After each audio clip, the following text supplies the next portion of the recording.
Hey everyone, Dumont Owen here. It is Wednesday. What is this? May 31st. It's the end of May. Um, it, it seems wild, doesn't it? I mean, I'm here in Cleveland, Ohio, and this is the first really sunny, warm day we've had. So I'm just grateful to see the sunshine. A couple of things I just wanted to establish as we're starting off. First of all, please let me know who you are and where you're from. And, we'll get to know each other a little bit. If you are on LinkedIn watching me and you're having problems, go to your privacy settings, and that's where you can enable the live streaming. If you're on Facebook, you have to go above where you're seeing me and click and allow Facebook to post your name. But I think it should be pretty straightforward. We are going to be here for 3 hours today. So get your coffee, get some water, get some snacks. I'll wait, and you can get started. Let me kind of tell you, how this is going to work. I have two different presentations for you today. The first is about building a personal brand, a powerful personal brand, what goes into that, how you can create it in 3 steps, and some tools and resources that might be helpful for you in that process. I have some workbooks and checklists, some really good stuff to help you there. And secondly, we're going to look at how to promote your brand on LinkedIn. And there are lots of different ways to do it. So we have 2 distinct parts. I will break in between to take questions. We are recording, but I will edit out questions before I send out the recording because, people aren't here live, then they don't get to ask questions, do they? But those of you who are not watching live, who are watching the recording, please know that if you have questions, you can DM me and on my LinkedIn profile, or email me at dumontowen.com, and you will find me. I will give you that information a couple of times while we're going through. Please, if you need to take a break, take a break. I will periodically stop so that people can do a bio break or go get more water or whatever you need to do. I will stop several times during the presentation so that we can do those kinds of things. And I'll stop several times and take questions. So does anybody have a question for me right now? Or are there questions that you have about personal branding or promoting your brand on LinkedIn that you would like to see me answer during this presentation?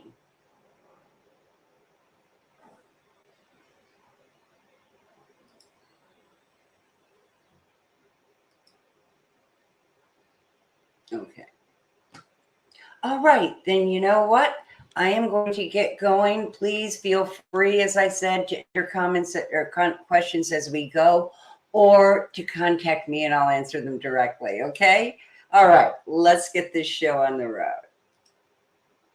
What we're talking about today is how to build a powerful personal brand and then how to promote it on LinkedIn. And those of you who don't know me may not be aware, I'm a certified master personal brand strategist and a digital brand strategist. And I specialize in helping coaches and other small business owners, consultants, service providers of various kinds, build a LinkedIn pipeline, okay, so that you can generate a steady stream of qualified leads, because that's the key, isn't it? We are all small business people. We depend on those leads and getting those clients. If you usually work with 9 clients a month and suddenly you only have 6, you're going to need to get some more clients. So the power of a personal brand is that it helps you differentiate yourself from everyone else who offers the same services. So, as a brand strategist, I can tell you that there are 4 ways that LinkedIn says that you can really do the right activities and create a lot of opportunities for sales. They call that process social selling because it's selling on social media. And there are 4 pillars. The first of which is creating or sharing. I can't remember whether sharing or creating your professional brand. They call it your professional brand.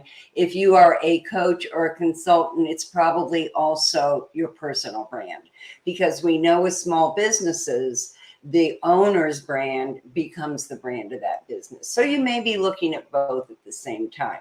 We will not cover how to do a company page this time. We just have time enough to do this. But I will have an upcoming program where you can look at that. So I'll be sharing some of that with you as we go along. Okay. First, if you stay to the end, well, actually, you don't even have to stay to the end. You could be watching this on the recording. Watch the recording to the end, because I'm going to give you this personal branding toolkit, and the bit.ly link is there. So, you can get it. It's a free toolkit that I created that takes you through how to build your personal brand. I have a checklist there that shows you the elements of a personal brand. I have branding questions. You can use those to identify some of the things we're going to talk about today. And then there's a personal brand statement template, and we're going to talk about that also. So those are something that I'm offering. I'm also going to give you a list of other resources at the end of this. You are going to have everything you need to build a powerful brand, okay? All right. Well, you will have everything you need. There are additional things about branding that we cannot cover in this workshop, but you're going to get a really good grounding in the foundations and of personal branding and how to build your personal brand, and also how to promote it on LinkedIn. So enough talk there. Let's go. All right. So today's agenda. I'm going to give you an overview of the process of personal branding. Then we're going to talk about what a personal brand is, because a lot of people are confused about this. And then finally, I'm going to show you how you can build your personal brand in 3 steps. All right. Okay, first we'll look at the process. All right, so the first thing we do in the process of branding is understanding what a brand is, right? Now, I think you probably know the difference between a brand and a commodity. You see that, a can of soup, a generic can of soup is a commodity. A branded can of soup like Campbell's or Swanson or whatever is a brand. Swanson, Campbell's, those are trusted brands, and we're going to get soup, right? So you can go with the store version, which is the commodity, or you can go with the brand. So a personal brand is a unique promise of value. Now, I don't want to claim that I came up with this definition. This is William Aruta's definition. I studied under William. You can see I have my master's certificate right there. So this is his definition, but it's the best one I've found. It's a unique promise of value. And there are 3 parts to this. It's unique because you are the only person on earth who's you, right? If you hold up your hand like this and you look, your fingerprints are unique to you, right? Nobody else has the same fingerprints. Nobody else has the same eyes. They are now using, your vision scanners to recognize your eyes so you can get admission. So, this is unique. You are the only person who is you. And so everything that you provide you provide in your way. Because what we know in branding is that people don't buy from you because you're the best. I mean, you have to be qualified and you have to be good at what you do, but they buy from you because you're different. They buy from you because you're their kind of different, okay? We're going to delve into that a little bit more. Your promise is because it's authentic to you. And I don't have to tell you how rare authenticity is. I mean, if you are in your news feed or you look at your invitations to connect, you can see some pretty inauthentic things, can't you? Um, Authenticity is so important when it comes to your brand, because like it or not, you already have a brand. Yeah, I know that can be good news or bad news depending on how your day is going, but you are authentic. You are the same person when you're at a little league game as you are in church, or you are when you're working with a client. The same person. You may be bringing up and using different attributes of your brand, but you are the same person, totally authentic to you. And then finally, it's a promise of value. And by value, I mean offering something that is going to help them meet their problems and challenges. Because one thing we know about value is that something is valuable only if it's relevant to your problems and needs, right? Your problems and challenges. Otherwise, it's spam. If I send you something, just assuming that you are going to find this to be absolutely amazing, I'm number one, making an assumption, you're going to need this. This is great. Everybody who gets this loves it. But if you receive it and I've made that assumption and it is totally irrelevant and, it's kind of annoying, you might just disconnect with me. So it's really important to be relevant. All right, let's look at a little bit of the history of personal branding. The first time I heard of personal branding, I believe it was in 1982. Yeah, right in that period of time. I can't see the date on this magazine, but it was 1982. And hold on, I'm going to see here if I can. Yes, I can make this screen bigger. Hooray. All right. Whoops, I'm going to go back one. Okay, it was 1982, and Tom Peters wrote this piece in Fast Company, which was the magazine at the time that everybody was reading. It was called A Brand Called You. You can't move up if you don't stand out. Now, Tom Peters was taking branding. He was the first person to take the concept of branding and use it for people. And what he was saying was, the only way to get ahead in the corporation is to really promote your brand, your values, your passions, your talents, your personality characteristics. Because if you don't promote your brand, somebody else will promote theirs and you're going to miss out. That was basically the sum of it. Now, this guy over here is William Arruda. He's the one who trained me in branding. I've gone through umpteen courses and, studied under him and been mentored by him. And he is absolutely the best. So I'm using his slides because they're really good. And I want you to have the best. Okay, so let's think about what makes a strong brand. If you look at these are some of the world's strongest brands. And each one of them, when you look at them, may bring to mind an emotion or emotions, because strong brands have an emotional reaction. People react emotionally. It's funny, so you're laughing and you remember it. Or it's offensive, you remember it, or you just have a visceral kind of reaction to it. For instance, Marlboro. Marlboro used to be, excuse me,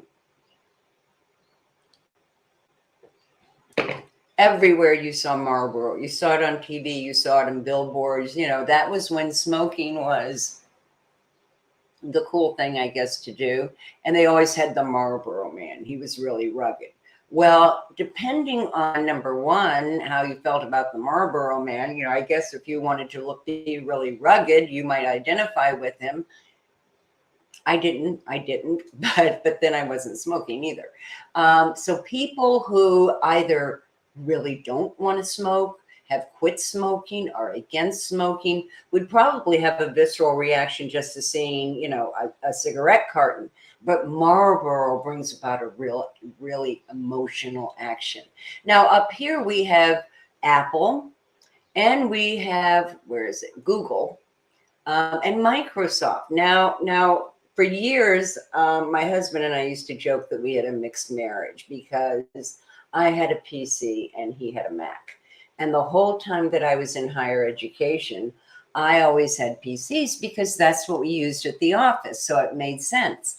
But it caused a lot of, not arguments, but discussions, shall I say. So when I left higher ed and I was replacing my computers, I decided to go with a Mac. Not necessarily because I had a strong allegiance to Apple, more because I had a strong allegiance to my husband and didn't want to talk about it anymore.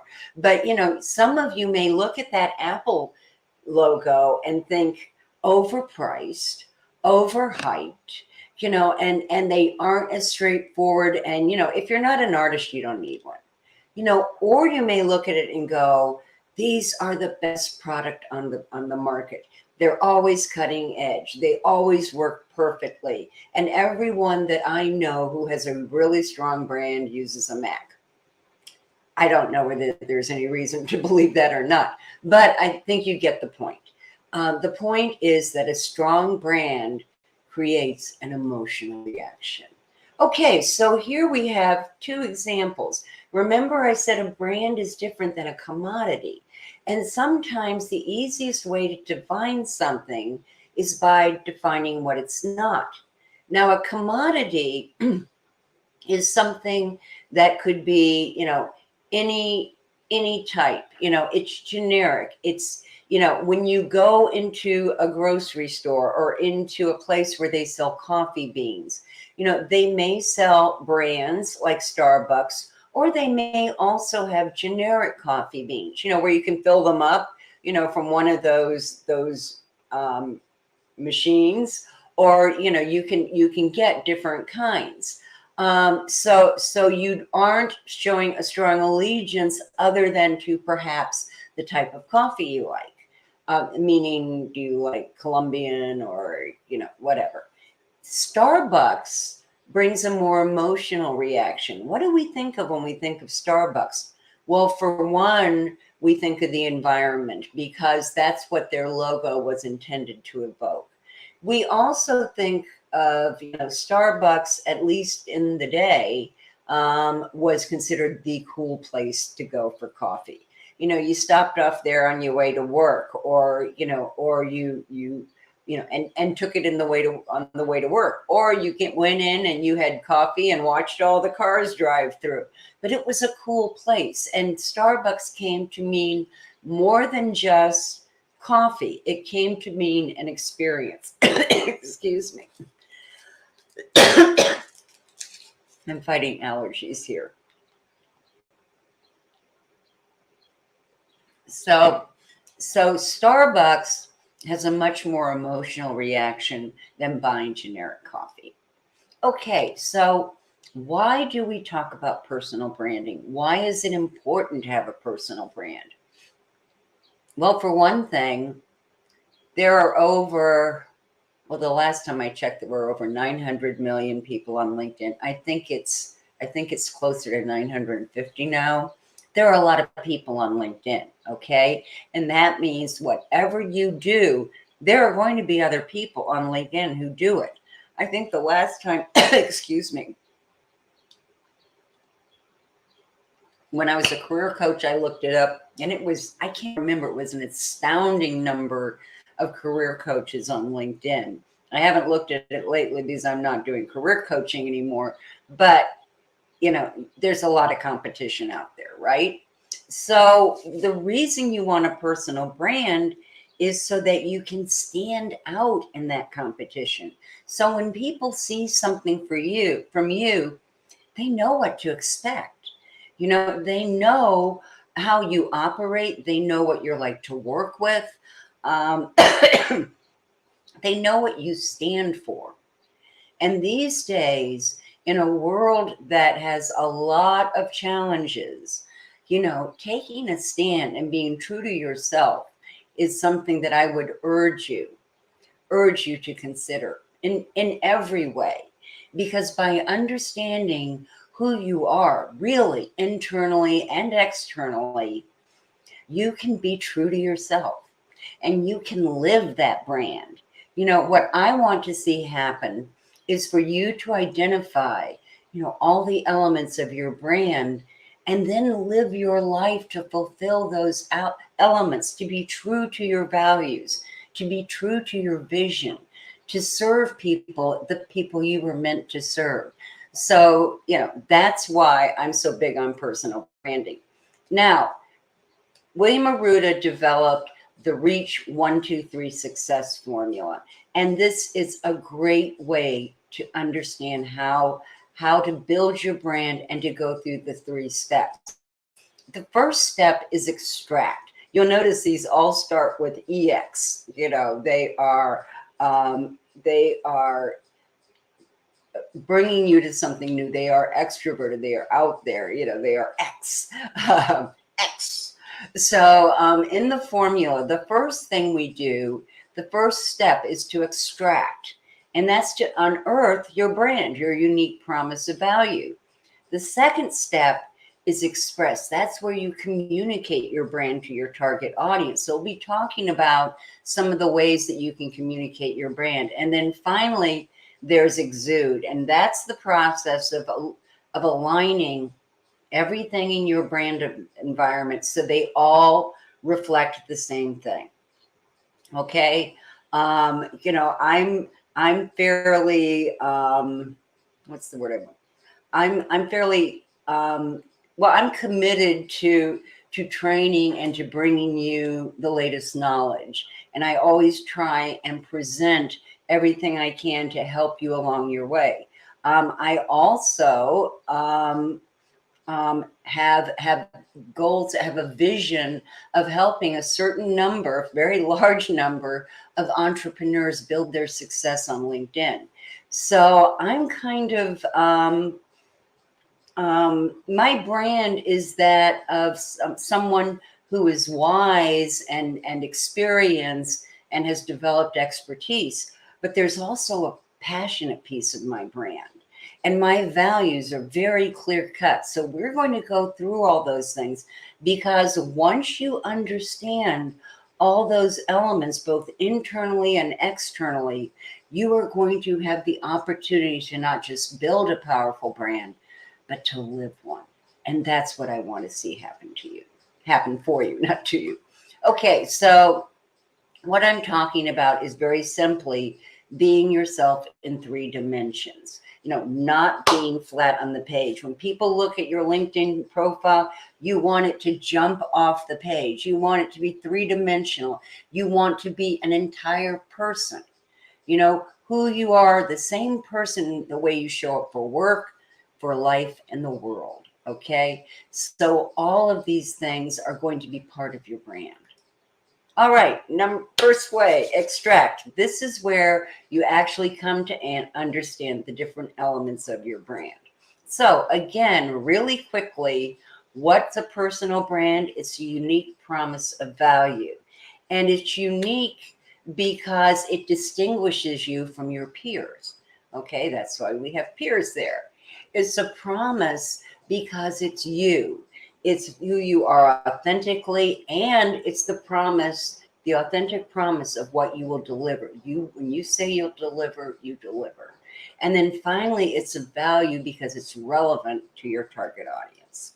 Okay, so first part, promise. What's your promise? Unique promise of value. Well, we're starting with promise because that's about authenticity. And we just recognize it today, right? I mean, have you ever been in a room where, somebody walked in and they just seemed to have this commanding presence and they were so comfortable in their skin and they just projected authenticity? the room usually stops and gets quiet, and everybody looks at that person because they sense it. Okay, so that's what I want for you. I want you to have that presence that's going to be a showstopper, that's going to be a newsfeed stopper, right? That's going to be a profile stopper. You want people to stop at you, right? So, two things to look at here. First is the internal perspective. How do you see your brand? What do you think are the elements? And then an external perspective, because what we know is that your brand is held in the hearts and minds of others. Remember, I told you you already have a brand, but different people might perceive that brand a little bit differently. Your family might see the same things in you as everyone else, but they may attach a different meaning to it. Okay, your friends might have a different view. Your clients might see something different, but it is always. But other people always form impressions. I mean, that's what it's about. People form impressions, so you want to get feedback from them. Not that their feedback is going to override your internal perspective. You want to look at both and then decide what aspects of your brand you want to play up. Maybe you want some to be stronger. Maybe people aren't seeing certain things that are your brand. So you want that feedback also. All right, so with introspection, we're going to be looking at your goals. What is it that you want to accomplish? Because your goals are very much part of your brand. Your values, your passions, your strengths and your skills. So we're going to look at all of those things because all of those go into your brand.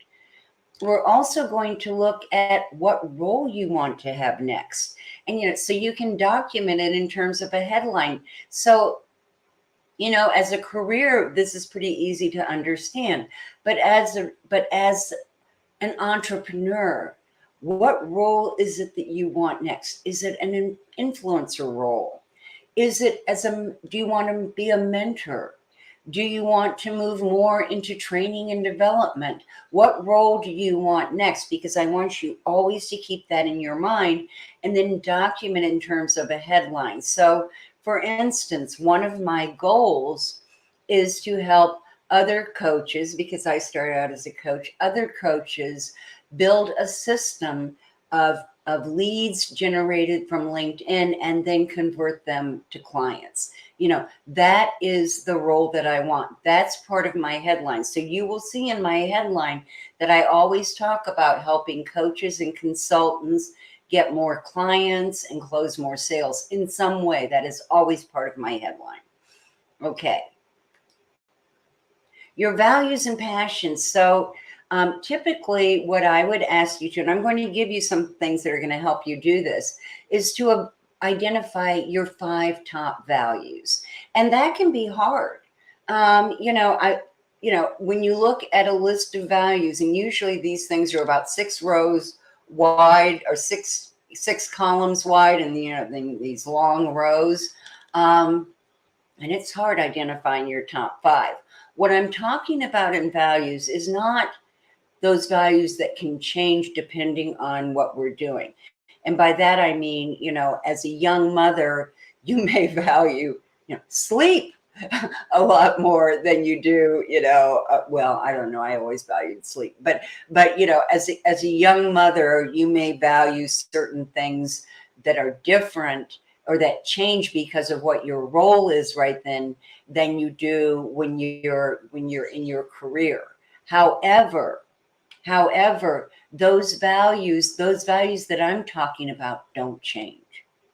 They don't change. If your top value is being an inspiration to others, it's not going to change wherever you are. It's going to stay one of your top values. I also want you to think about your 3 top passions, the things that make you jump out of bed in the morning, right? The things that just make you look forward to working with your new or your next client.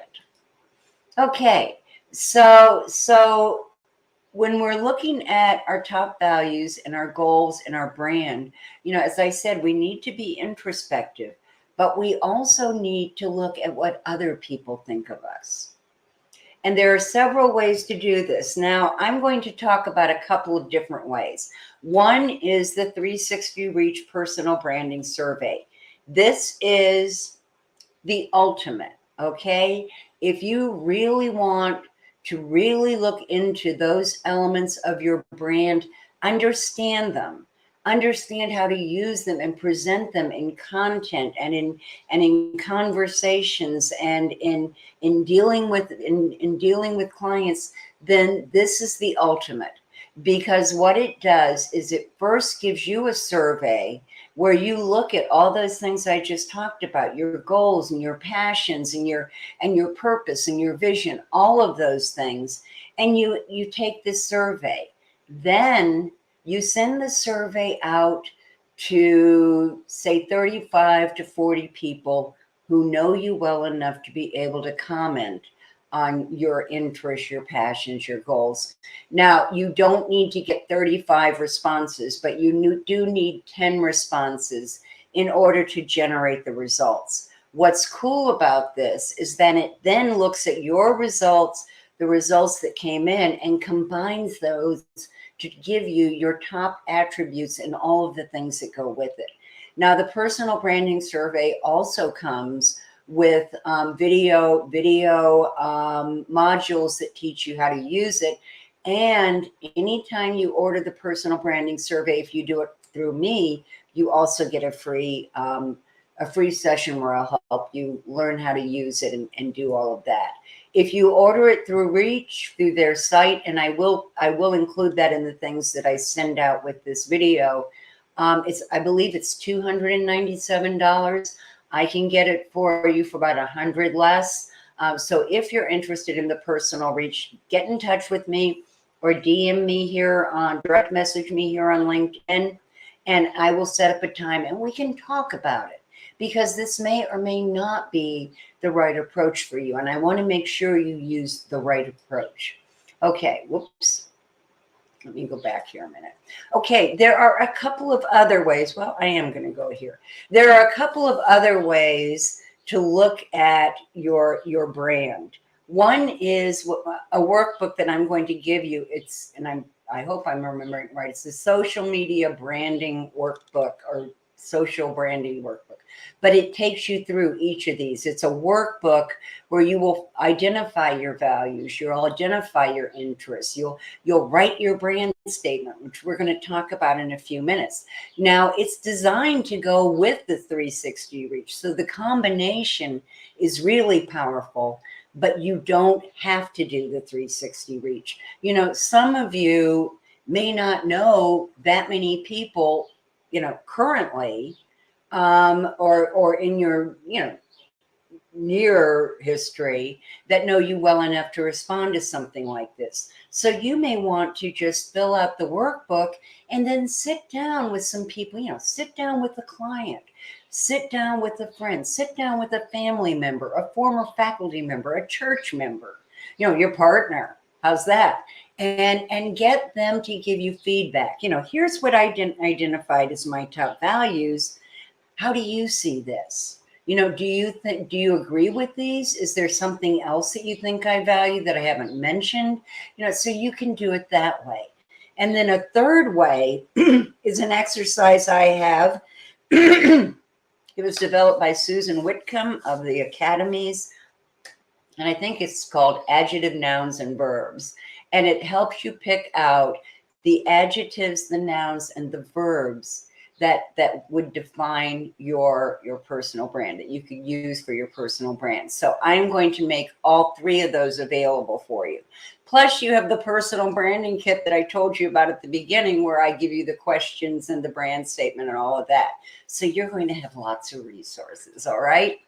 Now, let's get to the second part of this. Unique. We just talked about promise. Let's talk about unique. What makes you compelling? Because that's about being unique.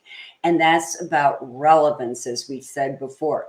Relevance to your target audience, to their problems and challenges, and relevance to the decision makers and influencers in your field or industry. And let me tell you why that second one is important.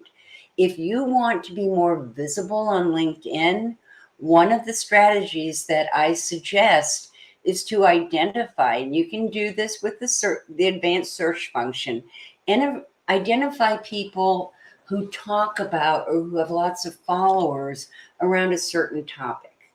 And that can tell you who those decision makers and influencers are, because you want to connect with them or at least follow them and set up that bell so that, and put yourself on a schedule. You know, you're going to comment on 2 of those a week, or, you know, 2 of those a week. And then that becomes part of your routine, because what happens then is that people see what you commented on, and they will comment on your comment and reply to you, and you start being associated with that influencer. You know, these are also the people who can really help you identify your ideal clients. We'll talk about that another time, but there's a good reason to get connected with the people who are really powerful in your field. Okay. Your target audience. This is another piece of your brand. This is your niche, and you have to get really, really clear on that so you can focus your strategy. Now, on June, hold on, let me pull up my calendar so I can make sure I get this right. On June 14th, I'm going to be hosting, whoops, where did it go? Hold on, gang. On June 14th, I'm going to be welcoming Janelle Anderson to my live stream, and Janelle is going to talk to you about how to select a niche, and not just based on whether you think, you know, it's a profitable niche. Also a niche that will, you know, hit your passions, that you would love to work with, that would excite you every day. So you want to be really clear about your target audience, and you want to map your target audience. So, you know, going from the center, who are the people that you can reach in, you know, in your target audience? Well, your inner circle is going to be family, friends, and maybe some colleagues. You know, so you want to develop that. Look at them, see who they're connected with, and then you can move out to that second circle. In terms of connections, we might, on LinkedIn, we might say first degree connections, second degree connections who can introduce you to their first degree connections, and then third degree connections, which can be aspirational, but usually that's a longer term process. So if you're in a hurry, you're going to want to concentrate. Well, I would always recommend actually that you concentrate on your first and second connections. Okay, so what makes you unique? We already said it's going to be something that's relevant, right? This is your differentiation from everyone else who operates in your sphere of influence. Okay, so what you want to do here is do some research. Okay, I want you to take a piece of paper and research, you know, some of the other people in your field, people who offer the same services, people who you might consider competitors. And I want you to check out their profiles and see what you have in common with them and what they have in common with each other, and then what makes you different. You know, and that difference, as I said, is what people are going to buy. You know, there are lots of people who are brand strategists and who are LinkedIn experts.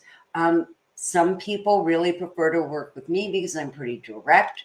I want you to get results quickly, and I'm very knowledgeable, and I have a kind of snarky, I guess you could say, sense of humor. So if you're okay with snark, I'm your lady. So, or woman. Yeah. Lady. Yeah. I'm your woman.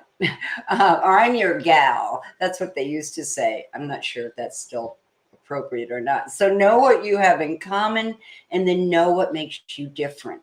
You know, there may be another brand strategist who approaches things the same way I do, who teaches the very same processes, but she doesn't have a snarky sense of humor.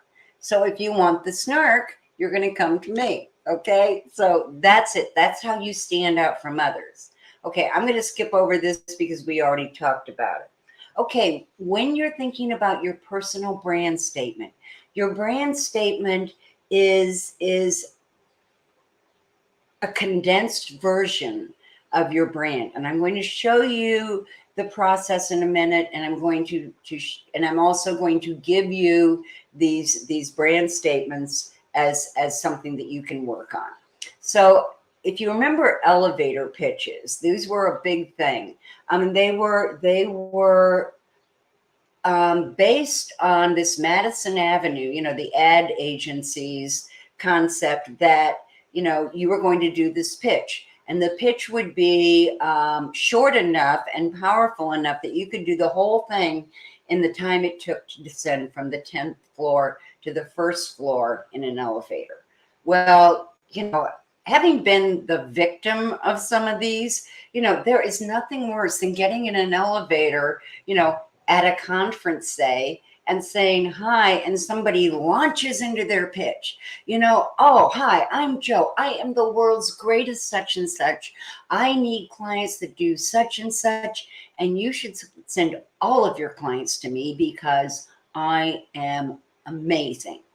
When those doors open, I can't get out of there fast enough, right? I mean, you just don't want to hear that.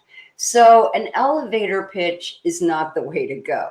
We want to very simply sum up what you do, who you do it for, and the results of what you do. Okay, so we call this a personal brand statement. You do not have to use these formats. In fact, in the links I send out, I'm also going to give you links to some different formats. But the main thing is they're going to talk about, your assets, how you use them to help a specific audience and the results. So if I were going to do this first one, and I'm going to use myself as an example, I could say, I use my knowledge of personal and digital branding to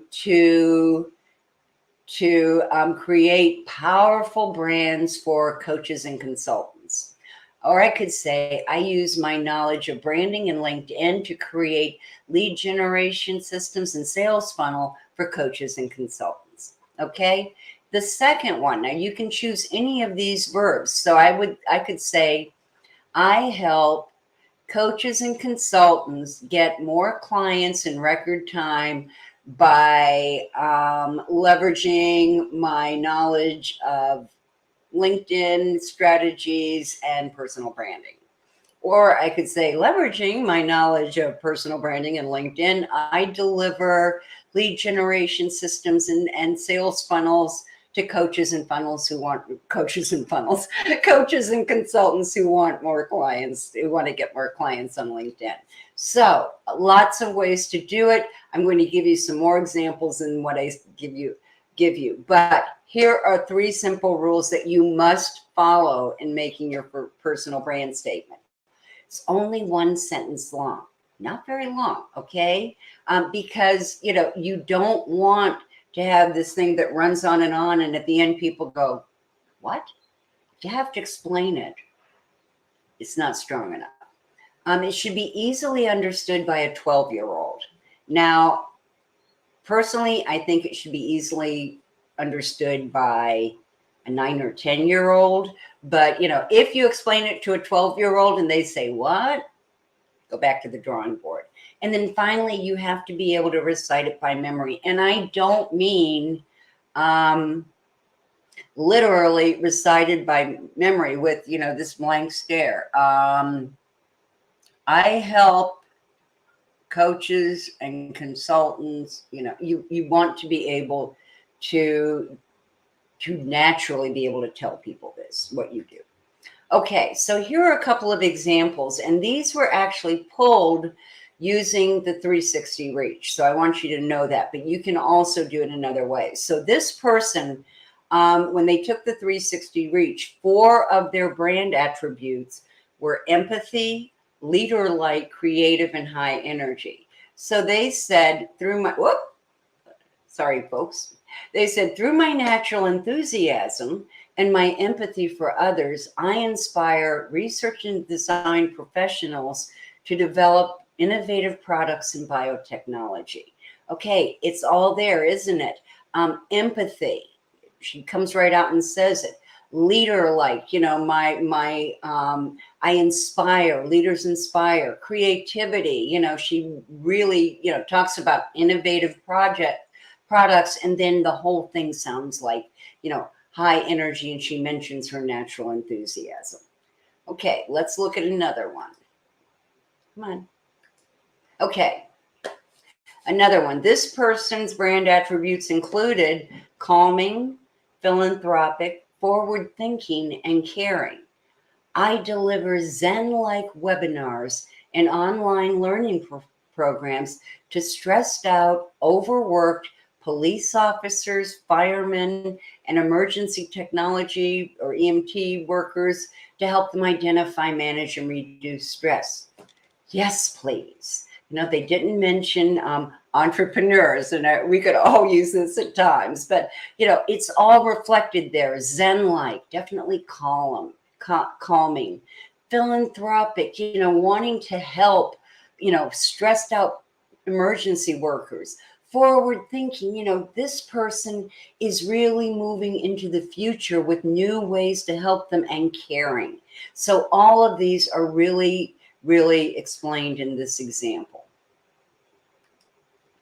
Okay, I write pithy, I love this one. I write pithy, timely, and compelling marketing materials for B2B companies, business to business. So this person is funny, team focused, yeah, sarcastic, like this person, and likable. So you can see these are three very different brand statements, but they are all ones that work. Okay, the last part is exude. Now, in exude, what we're talking about is managing your brand environment. Now, this has changed a little bit since the pandemic because a lot of us are working from home, and some of us are working from home permanently and want it to be that way. So some of this has changed, but not the concept. Okay, so managing your brand environment includes what people might see in your office. Okay, I have a very kind of distinctive, personality and presentation. And when you look at my office, you see, certain things that I collect and that I enjoy. It reflects who I am. Your brand, this can be your fonts, your colors, your logos, your slide presentations. Everything reflects your brand. Colors, your brand colors, and we're going to talk about that. And then finally, who your target audience is. So all of that has to come into alignment. When you are out of alignment in any one of these areas, it's going to weaken your brand. Okay. Now let's talk about color. All right. One of the things that we talk about in branding is color. And remember, I told you that a powerful brand creates an emotional response. So what kind of response do you want? Well, down here, and I will give you this link in the things I send out, is a YouTube video that you can watch that really goes into what these different colors mean. But I'm going to also show you. So, we have green, yellow, orange, red, purple, and blue. So let's look at what that means. Oop, it didn't show. Okay, I'm going to go back here. So I'm just going to talk about it. For some reason, that slide didn't convert. When we think of green, a lot of coaches and counselors and educators have green because green is comforting. It also stands for nature, right? So people who are really at home in nature might want green. We used to think, they used to paint classrooms green. I don't know what they do these days because it was thought to calm students. Yellow is optimistic. People who have a yellow brand, raise everyone up when they illuminate and they teach or train or coach through that illuminating the future and the possibilities. Orange people are full of energy. I mean, they are just go, go, go, go, go. And they bring that energy to everything you do. And I know you know someone like that. Interestingly, orange, which is not a particularly popular color in the United States, unless you live in Cleveland, where it's one of the colors of our football team. Orange is not usually one of the popular colors in the United States. However, there's another country that really likes the color orange, and that's France. So, a little bit different personality there. Okay, red. Red stands for passion, for commitment, for energy. People who are red just exude that. That they are totally into whatever they're into, and they bring that to everything they bring it to. People tell me that in fact, I've had people look at me and go, "Well, you're really passionate." So that's definitely part of my brand. Now, purple. Purple is a very interesting color because purple can stand for royalty, right? We see that in, royal garments. It also stands for spiritual and religious and regal. So, there was a popular singer in the United States whose color was purple. Some of you may be familiar with Prince, and he was a classically trained, artist or musician who played many different instruments, and also was a Jehovah's Witness and went out on weekends and witnessed to his religion on weekends. So he really combined those. And then finally, there's blue, and that's my predominant color. People who are blue are considered to be knowledgeable, experts, trainers. You can rely on what they say. We do what we say we won't, and those kinds of things. So, okay. So this is, and I'm going to drop all of this in for you in a minute. This is the personal branding toolkit that you're all going to get. So I want to make sure that you know about that. I will, at the end of this, at the end of both presentations, I will answer any questions you have about any of this. Right now, I am going to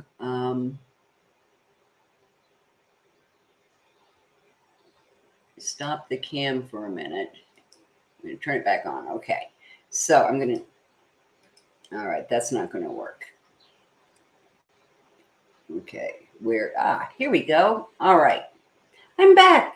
Hey, everyone. Listen, that was a lot of information, and I will be sending out the recording, and those of you who are watching it, this is a lot of information, but it's important. It's important for you to understand, because branding is really how you stand out from your competition. I cannot emphasize it enough. So, I want to stop for a minute and see if we have any questions that anyone needs answered. Okay. Okay. What I'm going to do is I'm going to take a brief break right now. It is 12:57, no, 12:53 or 4.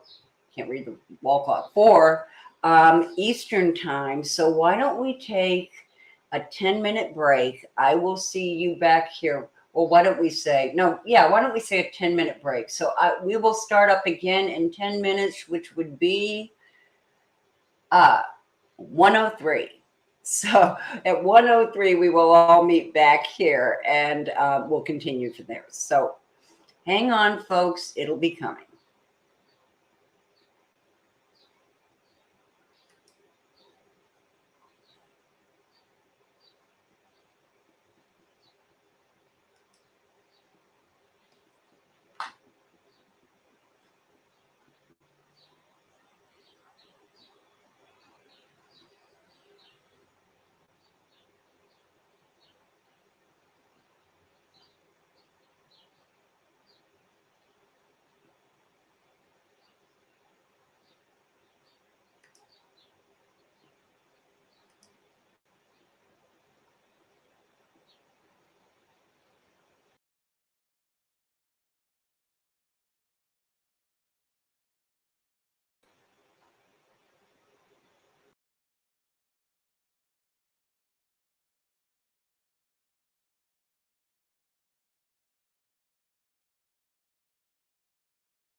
Okay, 103, we're ready to start again.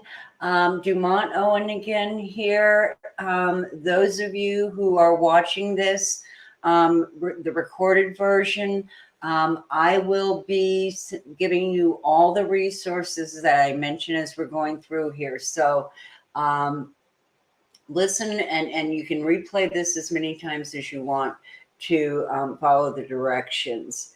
I normally like to send out PDFs of the slides, but I am licensed to use these slides. They are not mine, so I cannot distribute them, but you will be able to see the whole recording. So let's get started. Okay. In this part, now remember in the first part, we talked about how to build your personal brand in 3 steps. So that was focused all on branding. Now we're going to look at the 3 steps you take on LinkedIn, at 3 steps that you take on LinkedIn to build that program. And then I'm going to give you some tips for LinkedIn that are really unexpected, and they're pretty counterintuitive. Some case studies, you're going to get some exercises and checklists and some resources. So we have a lot to get through here. Okay, the first thing I wanted to talk about, and for those of you who have not seen this before, this is the lucrative LinkedIn system. This is the system that I created in order to build my own LinkedIn business or business on LinkedIn. Just briefly, I'm not going to go into my entire background, but I come out of higher education. And after being in career development in higher education for a couple of decades, I decided to leave, heed the siren's call of being my own boss and open a career coaching practice. Unfortunately, being in higher ed doesn't really prepare you for being a business owner, or at least it didn't prepare me. That wasn't what I was focused on. I was running career development centers and working with students and alums. So I actually had to close my business because I didn't understand marketing. I didn't know how to go around and get, and present what I did. I didn't know where to go. I went to a few job search clubs, but I really didn't know how to get the support that I needed. And I didn't have a business plan. I was really kind of just out there. I didn't have I had clients, but they weren't my ideal clients necessarily. And, I was negotiating, I was giving people discounts and all this stuff just to get out there. And I wasn't able to make a living wage. So I finally decided to close the doors. And I took a year off. I took business classes. I took marketing classes. I studied personal branding. And then I reopened. But when I reopened, I decided to go in a different direction. I was looking for a way to rebuild and to promote my business. And I had been working with LinkedIn for several years, helping my students and alums, but had not used it for myself really. So I started really studying it because I knew it was where B2B went on. I knew it was where coaches were going, or my job seekers were going to be. I knew that this was the place where I could build quickly. And so I started studying and I started following some of the gurus. And at the time, they were telling us that, I can't believe this, that we should extend 500 invitations a week and we should post 5 times a day. Come on. You just can't. I tried. I really did try. I followed that advice and I just ended up with being totally exhausted, turning out a lot of really crappy content because I didn't have time to put energy into it, and never getting away from my computer. And it wasn't getting me anywhere. So I decided I had to come up with a way that I could do it myself. So I came up with this model, and this is how I did it. I went through 4 stages, and these are the 4 stages that I take my clients through. Clarity. I got really clear on my goals, my niche, and my personal brand.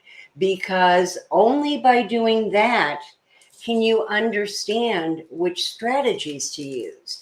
If your goal is to increase your network of referral partners, that's going to be different than if your goal is to promote your book and get on stages.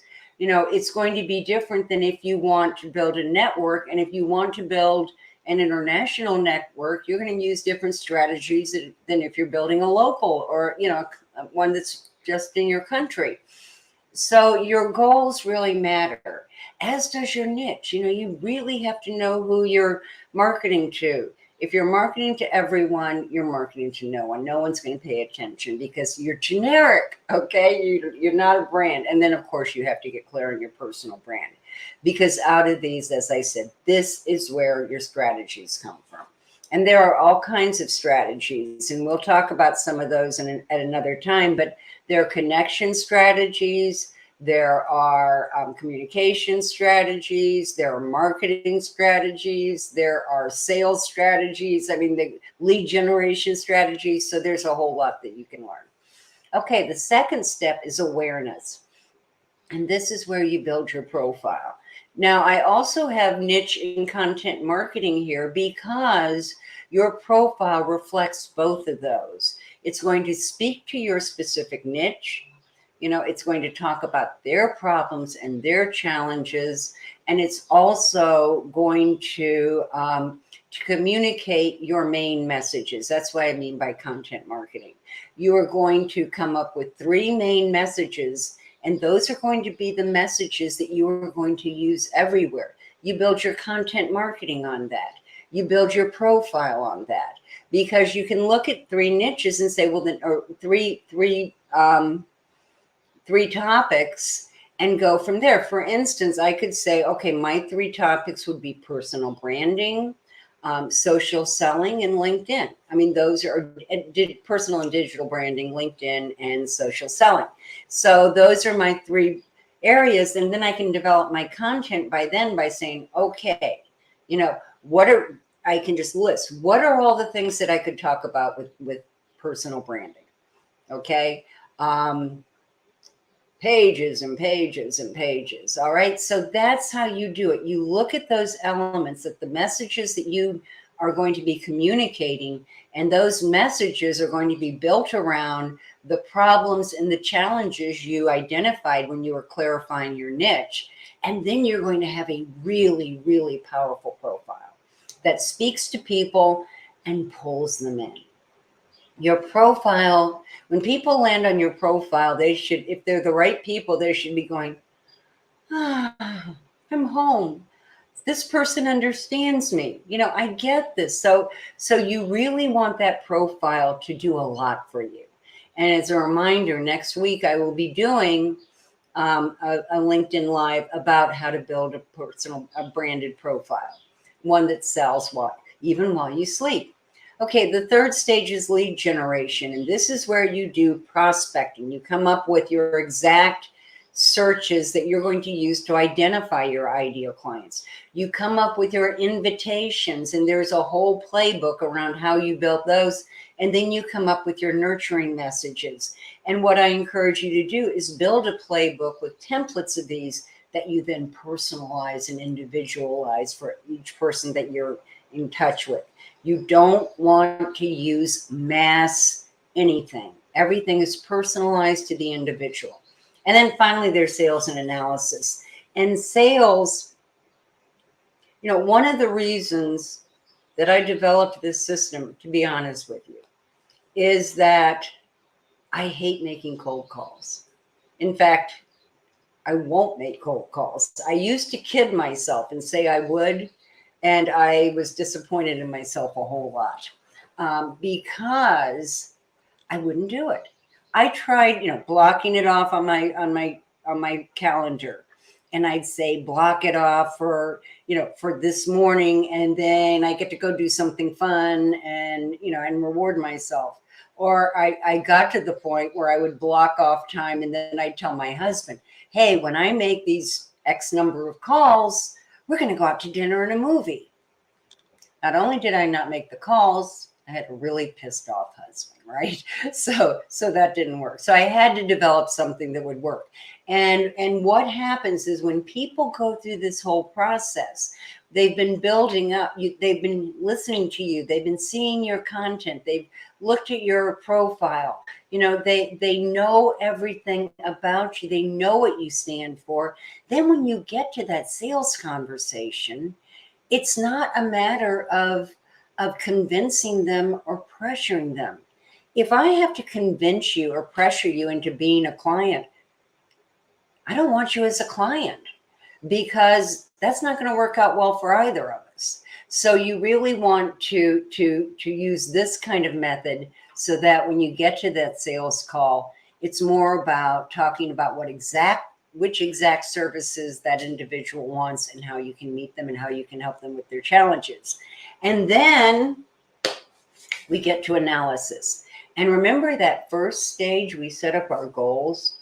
Well, there are different metrics that you use to assess how well you're doing with different goals. And so one of the things that you want to be sure you do is track those metrics, because then you can analyze how well you're doing and you can make corrections. So I suggest, and I do have a metrics tracker that I share, I suggest that you check your metrics tracker, check your metrics once a month, just to look. Because if you're not doing the right things and your metrics are looking off, do you really want to wait an entire year before you realize that your strategy isn't working? No, I don't think so. So you're going to look at it, you're going to make any tweaks, and then you're going to move on. Okay? All right. All right. Why LinkedIn? Well, first of all, as I said in the previous presentation, over 900 million members. What else do you need to know? It is not the biggest social media platform out there, not by any stretch, but it's the only platform that's related to business. When people are on LinkedIn, yeah, you get some nonsense and you get some bad actors, but most of the people on LinkedIn are serious about conducting business. So this is the place to be. LinkedIn members are more affluent than those on the other platforms. So I don't know. Why is that important? Well, they can afford your premium programs. That's a big enough thing. Okay, and 80% of social media leads, of B2B social media leads, come from LinkedIn. Think about that. That's 4 out of 5 leads. And if you're in B2C, let's say you're a coach and you do job search coaching or career transition coaching or weight loss coaching, your clients, if they are going to be on LinkedIn, then that's where you can find them because of all these other things. And LinkedIn, your profile on LinkedIn will show up at the top of your Google search. If you have not Googled yourself recently, go to Google, put your name in quotation marks and enter it. And you are going to come up with all kinds of stuff around you. And it's a really good idea to get out there and see what's out there on social media. If you need to clean some of it up, there is one picture of me out there on social media, and I know who has it. I haven't been able to connect with them, and I just hate that picture. But it shows up at the top of the Google search results. When you Google your name, you will literally see your LinkedIn profile show up in the first 1 to 3 entries or results. Okay. So before you actually jump into your LinkedIn profile and working on LinkedIn, I want you to do a few things first. I want you to get really clear on your goals, because your LinkedIn goals are based on your business goals. Okay. And like I said, there are different strategies for different goals. So that's that second part. Know your strategy. Know your top values, passions, skills, strengths, and personality characteristics. Know your brand. Okay, one of the things that you are going to get, and this is just a really handy dandy checklist, it takes you through all of these steps that you need to build a LinkedIn profile, lead generation system, and sales system. Okay, so that's one of the things you're going to get. All right, there are 3 C's to LinkedIn: content, context, and clients. So when you see 3 steps in this one, it's not really, it's 3 steps in terms of the order in which you do things and how you work things. It is not necessarily 3 steps. I would suggest that you go back and look at my system and see how that integrates with this, because it's easier to follow. Okay, step 1 is content. Okay, so first of all, your content, and what is content really? Content is outbound marketing. So it is digital marketing. And in order for it to be effective, it really needs to do a few things. One, it needs to focus on your brand. It must focus on your brand. And a really good way to keep on brand is to ask yourself, is this on brand or off? I had someone recently challenge my brand and say, well, this message you sent out seems off brand. And I wrote back and said, it might seem like that because I was publicizing a free event. But in actuality, this event made a huge difference in my business and it's free. So I was just passing along the information. But you're right, it could seem off brand. The second thing I want you to do is create a 3D profile. And we're going to go over that in a minute. Remember, I said that you want to be 3-dimensional. You want to be a whole person. You don't want to be flat in 2 dimensions. You want people to see you as an individual. You want them to feel like they're conversing with you. And then finally, be real in the virtual world. Be the authentic you. Okay. Content. Okay, we have talked about a few of these things before. You want to be sure that you tell your story. And you're going to tell your story in your headline, it's now called the about section, but in it's actually a summary, but it's your about section. This is where you tell people who you are, how you help them, who you serve, all of that. You want validation, that's recommendations and endorsements. And then finally, you want to complete your profile. And I'm saying that because LinkedIn treats complete profiles better, I guess you could say, than incomplete profiles. You get higher and you come out higher in search results. And you also have, when you complete your entire profile, you have the opportunity to use keywords throughout it. And we'll talk about that. You have the ability to use more keywords. You can bring out all these different nuances. You can talk about the different niches that you work. So all of those things, need to be in your profile. Okay. Okay, and this is why, and this is, I want you to hear this part. This is why most profiles don't work. Okay, one is they're me too. And I know because when I first started doing my profile as a career coach, I went around and looked at what everybody else wrote, right?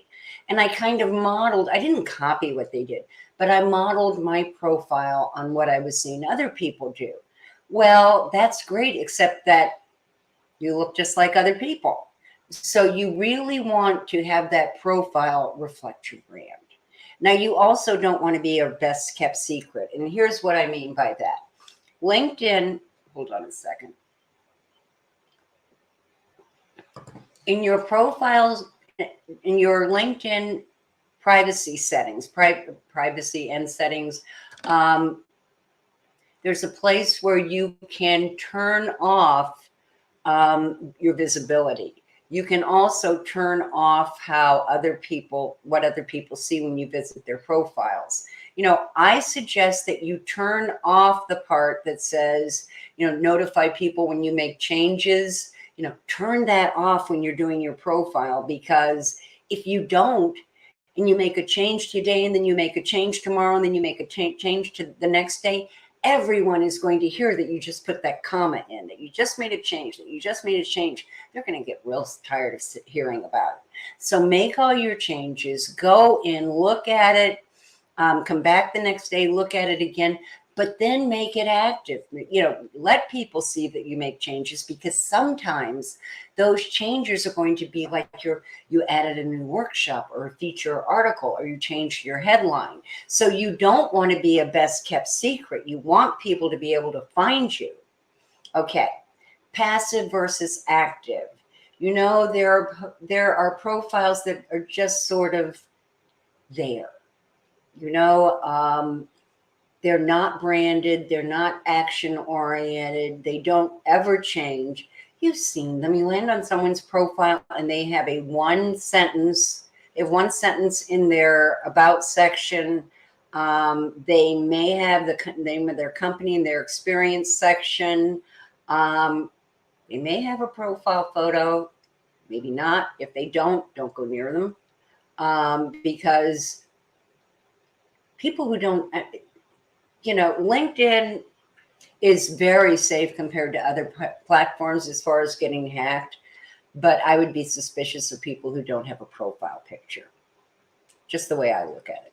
Okay, no targeting, meaning that they are not addressing a specific niche. They are binary, they're flat, they don't present as a complete person, and they're incongruent. And by that I mean incongruent with who you are authentically. They're basically this rosy picture of who you are, but you're not really that person, or the different sections are incongruent with each other. It's not reflecting the same brand all the way through. Okay, so before you start, here's what I would like you to do. First of all, you're going to create a bio, but what I want you to do right now is do a computer audit, okay? And I've done this. It can be nightmarish, but that's because I need help with my computer files. Okay, if anybody out there knows how to organize computer files, no, I'm kidding. I'm actually gotten much better at it. But you want to do a computer audit. You want to look for your bios. You want to look for headshots. And if you don't have a decent headshot, take one. You don't have to have a professional photographer do it. You do want it to look professional. Okay, and we're going to talk about that in a minute. I want you to get all of your thought leadership, articles you've written, white papers you've written, videos, presentations, posts, blogs, anything. I want you to have all of that in one place, okay? Because we're going to use it all. All right. Now, this is what I mentioned before. This is kind of counterintuitive, but you want to be secret. You want to update your profile in privacy. You don't want to alert your contacts to every little change you make. Okay. Also, here's another piece that's really important. When you're doing your profile, in your contact information, click on contact information or contact information. I'll have the little pencil there, and go in and change your LinkedIn URL. Right now, it's going to, this is kind of the format right here, but it's going to say www.linkedin.com/in/ a whole bunch of gobbledygook. So get rid of the gobbledygook and put your name. And if your name is Jane Smith and there are 10,000 Jane Smiths in there, find a way to be the Jane Smith that's different. Okay, it might be Coach Jane Smith or Jane Smith at,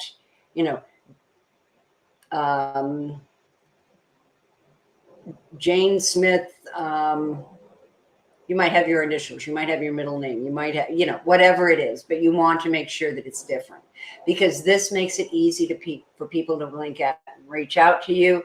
And it shows that you're LinkedIn savvy. That's not the biggest thing. It's really getting that ability to reach out. I want you to also add a custom background. And I have really good news here. You can add a custom background and do it for free. You don't have to pay a graphic designer. I want you to go to Canva. And some of you have been on Canva. You know how easy it is to use. It's canva.com, canva.com. And go to Canva, set up a free account. You don't have to be in a premium account. And in the search field, type in LinkedIn. it's going to come up with a whole bunch of different templates. It has templates for the banner, which is what we're talking about right now. It has templates for posts, templates for your business page, and for, I mean, all different kinds of things. So you can do it there. They're already pre-sized, so they're exactly the right size.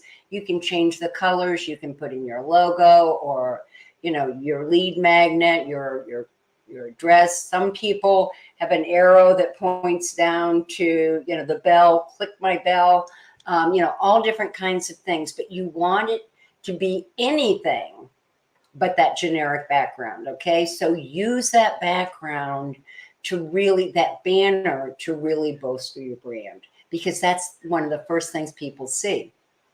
Okay, be in their face. Your headshot should be looking directly forward, right? You're not going to have a background like I have here. If you do not have a way to do it without a background, if you like to shoot things on your webcam like I do, just be sure you sit on a chair that doesn't interfere. You can go on Canva.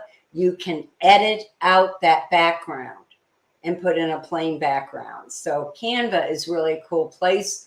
I will warn you that it can be a little addictive, but yeah, so your headshot should be looking forward into the camera. You should be professionally attired.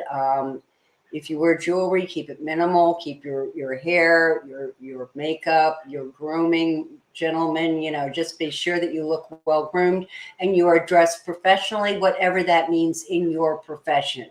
If you're, you know, in computer science, you know, it may be that you wear a polo shirt and khakis or jeans or whatever.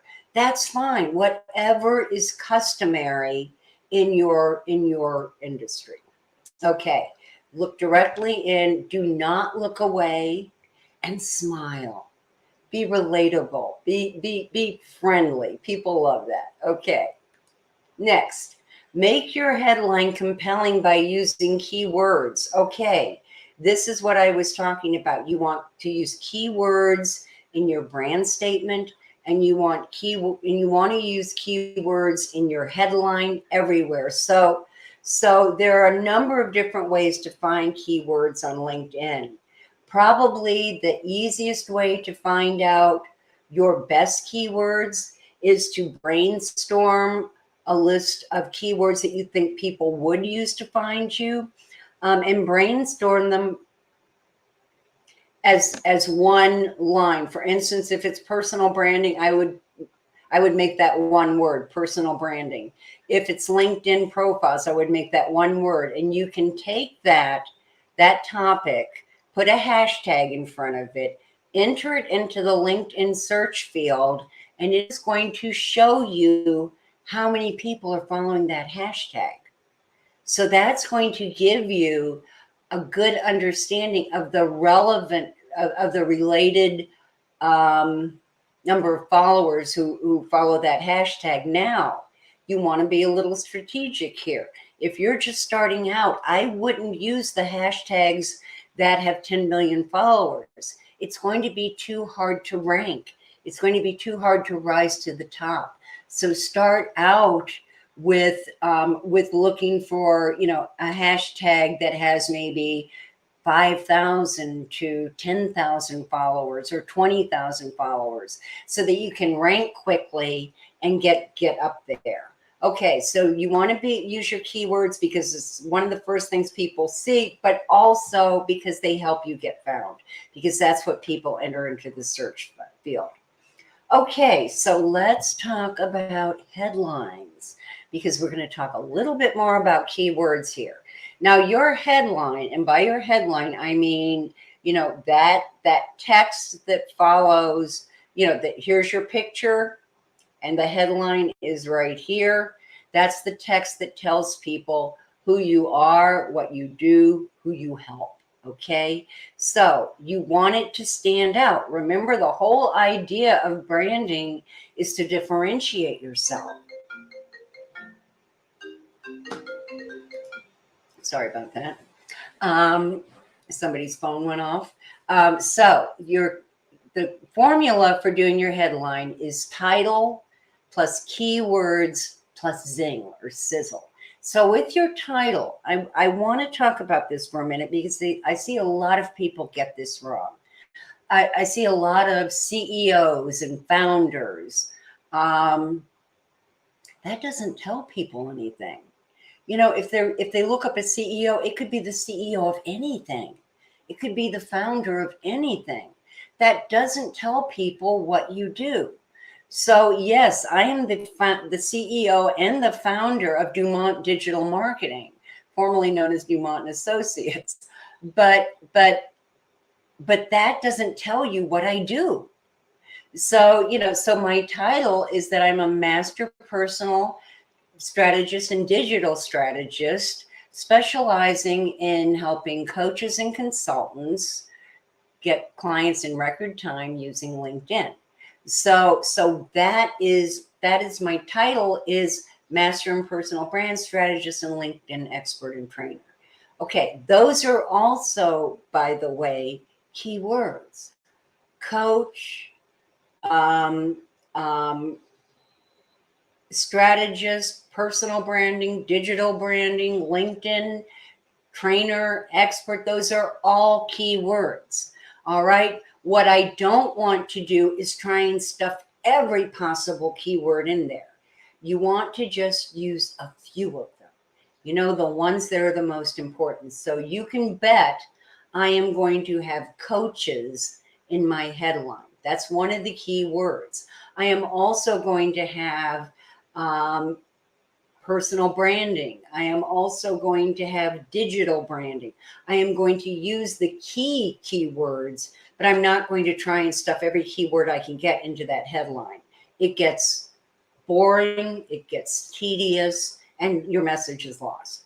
Okay, and then finally there's zing, and that zing is the personal brand statement we talked about in the first part of this presentation. Who you are, who you help, and what happens when you help them. Remember that? I help coaches and I use my knowledge of personal branding and LinkedIn to help coaches and consultants build lead generation systems and sales funnel using LinkedIn. Okay, that is a headline, or that is my zing. That's my personal brand statement. Who I am, who I help, you know, and the results that I help with. So that is what you're going to use. And you have handouts to help you with that. Okay, so here are a few examples. Award-winning copywriter with a knack for making headlines sing. I love that. I want to use that copywriter.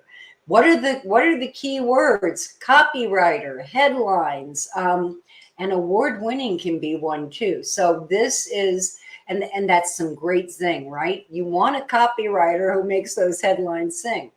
Okay, here's another one. Best-selling author, motivational speaker, business visionary, advisor to CEOs of global manufacturing businesses. Okay, you know, author, speaker, and motivational and best-selling authors may be their own keywords, so look those up. Business visionary, I know visionary is one and business is one. Advisor is a keyword, CEO is a keyword, and manufacturing is a keyword, and business is a keyword. So this person ticked off all the box, and they told you exactly what they do. They advise CEOs of global manufacturing businesses. Now, what they didn't say was the results, and I would say something like helping CEOs of global manufacturing businesses you know, expand their return on investment or something like that. Okay, and then, or scale, you know, helping CEOs of global manufacturing business scale. Okay, next, the last one is ICF Certified Executive Coach, inspiring female executives in large technology companies to succeed. Now, I don't know if I would put ICF in there. ICF probably is a keyword. I don't know that people know what it means, though. So certified executive coach, excuse me. My allergies are hitting me here a second. Just give me a second. Okay. That was my last cough drop. We may be in trouble. Okay. And I would probably say certified executive coach, and executive and coach are both keywords. Executive coach is probably a keyword too.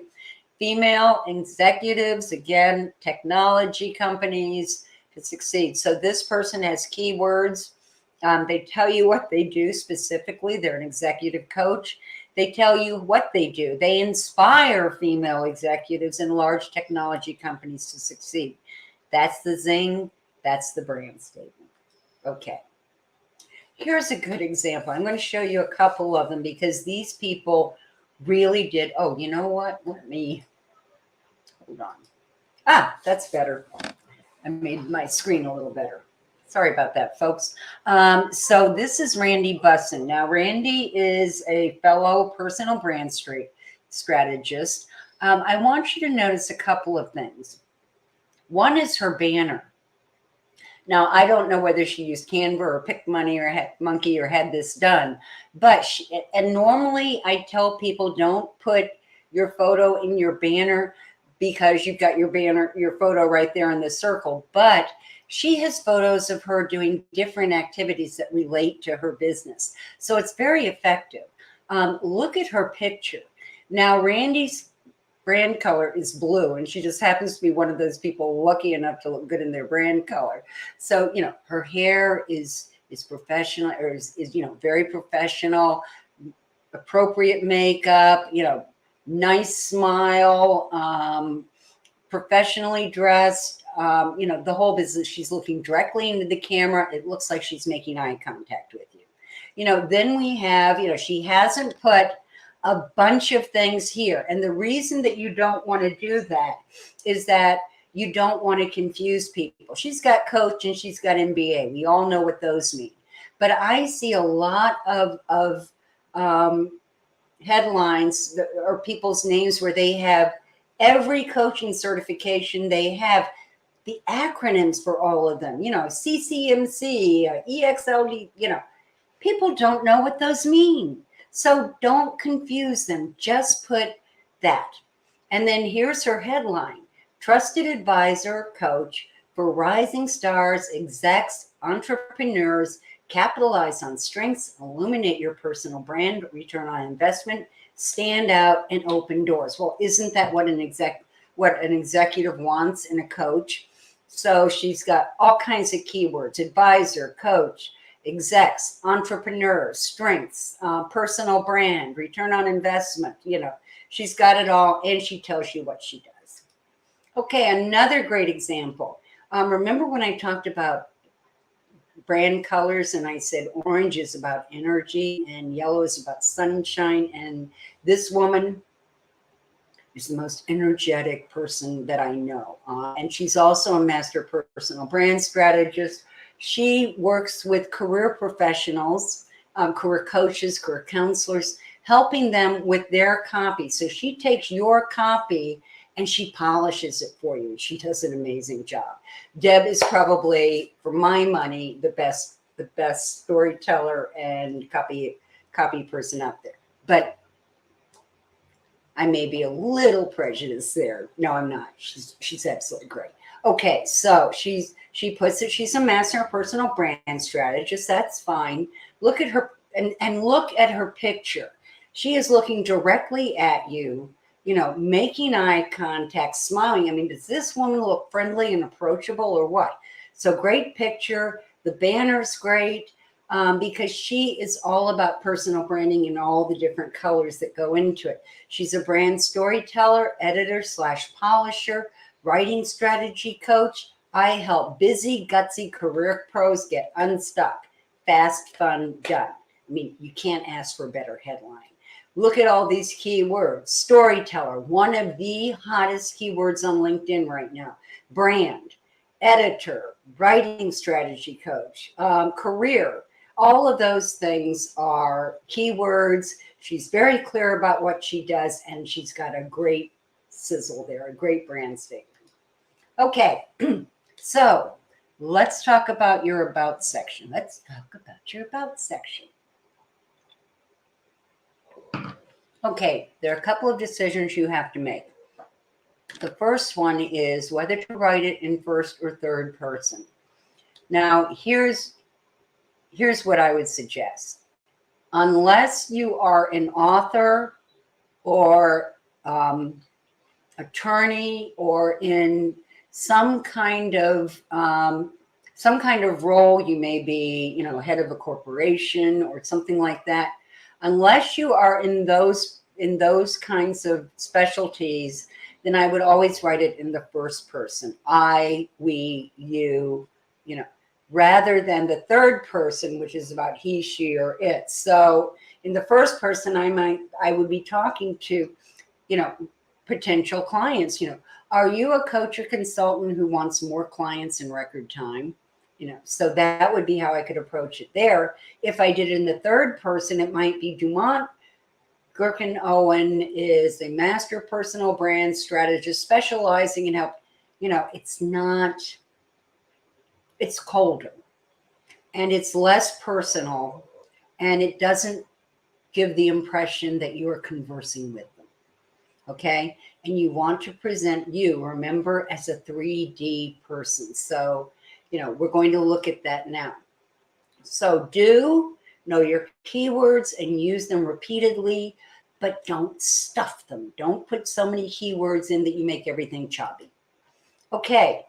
Once you have everything with your brand, your key values, your top passions, your strengths, your differentiation, your point of view, what that is in your personality. How do you want it to sound? For instance, coming out of academia, I can sound in my writing academic, not casual like I prefer, not in a clear communication, conversational way. So I always have to first dictate my articles, because if I try to write them, that academic censor comes in and I end up with this very academic article. So you want to know how you want to come across. Okay, so you want to express your point of view. When I was a kid, I remember newspapers. Remember newspapers? When I was a kid, there were two sisters who were advice columnists. Dear Abby and Ann Landers. They were two sisters. They, I think they were from Chicago. I'm not sure about that, but they had competing advice columns in two different newspaper chains, and everybody read them, because no matter what you asked, they would give you their exact point of view. So, someone might write in and say, was I rude to do this? And they'd say, yes, you were rude. Here's what you should have done. Or was I rude to do this? No, this is perfectly understandable under the circumstances. So they would always lay it out plainly, and people loved it. They read it. They might totally disagree with them, but they wanted to see what they said. Okay, so people are more interested in people with a point of view. You sound interesting. And usually, if you're trying to appeal to everyone, you're not going to appeal to anyone. Sorry, okay. All right, your 3D brand summary. Now, remember I said that you want your brand to be three-dimensional. You want your profile to be three-dimensional. You want it to be the same in work as it is in life, and as in how you show up in the world. So the first thing I'm going to give you to do is to write a 3D brand summary. Now, this is going to really set the stage, for what you're doing. So you're going to set the scene. You're going to gather all your content. Remember, I told you to do that computer audit. And then you're going to create a draft, and you're going to test it three ways. You're going to read it. You're going to give it to someone else to read. And you're just going to keep getting feedback on that. So you want it to tell your story, okay? It has to tell your brand story, how you got here. So I am going to give you this worksheet to use. This is how you create a three-dimensional brand summary, because we're trying to stand out, right? We're trying to use our brand to appeal to our ideal clients. So, most about sections, go heavy on the stats, go heavy on the qualifications, but not on personality or who you are. And you want people to feel like they know you. Okay, so here's what I want you to do. I want you to list out, and you can use the sheet I'm going to give you, and you're going to pull a lot of this from your personal brand work.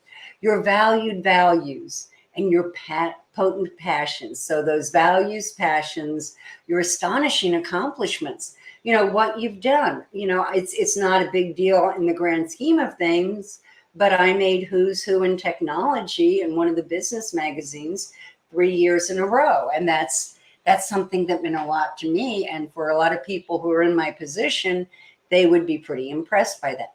Fascinating facts, interesting stats. Again, when I was working in the career area, I was pulling in all kinds of, statistics that made sense. We had a 98% placement rate and things like that. However, you don't have to get bogged down in that. All right. You want to make it three-dimensional. As I said, quirky characteristics. In branding, we say flaunt your quirks, because your quirks are what make people really want to relate to you. Nobody wants to relate. Nobody wants a perfect coach, right? You want someone who can relate to people who have challenges. Okay, excuse me. So what makes you unique? I've already told you about my sense of humor. Credible credentials. You do want to include your credentials and then your super strengths, what you do better than anyone else in the world. You're going to color code them, and then you're going to go through and test them. So this is a 3-step process. I'm giving this to you as a download. It's worth every minute you put into it, because this is what's going to create the basis of every bio you use from now on. Okay, a few more tips. Use every bit of space. You want to, not only because LinkedIn will reward you, it gives you more space to create a complete brand picture, to really address the problems and challenges of your ideal clients, to really talk about your solutions and your qualifications and your brand story. So you want to really be greedy with the word allotment. At first, it seems like, I think it's 2,600 characters you can now have for your LinkedIn. I have to go back and check that, but it's not a lot. It seems like you'll never fill up all those words. And then you're going to find yourself ruthlessly editing, I might add. Okay, you want to repeat keywords to be found, but please hear this. You don't want to be guilty of keyword stuffing.